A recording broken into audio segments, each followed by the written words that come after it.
Абдулла ибн Абу Катада радиаллаху анхудан төменгі хадис риwayat кылынат. Бұл хадисте пайғамбарыбыз саллаллаху алейхи вассалам мындай деп айтқан: ең жаман уыры бұл намаз уырысы деп айтады.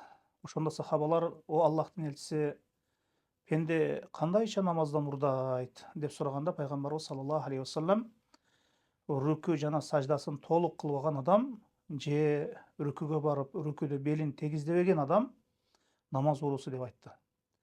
Чындыгында уурулук экиге бөлүнөт: белгилүү болгон уурулук жана белгисиз болгон уурулук. Белгилүү болгон уурулук бирөөнүн малын урдаса, мындай инсан бул дүйнөдө тооба кылып, мал ээсинин ыраазылыгын алып, тообага келүүсү мүмкүн, акырет азабынан кутулуусу мүмкүн. Ал эми намаз уурусу бул уурулуктан, ошол белгилүү уурулуктан жамандыгы, белгисиз уурулук бул намаздагы уурулук. Бул инсан өзүнүн сообун өзү уурдайт. Мунун натыйжасында бул инсан дүйнө жана акырет зыянына жолугат. Аллах Таала намаздагы уурулуктан өз сактаган болсун. Аллаху а'лам.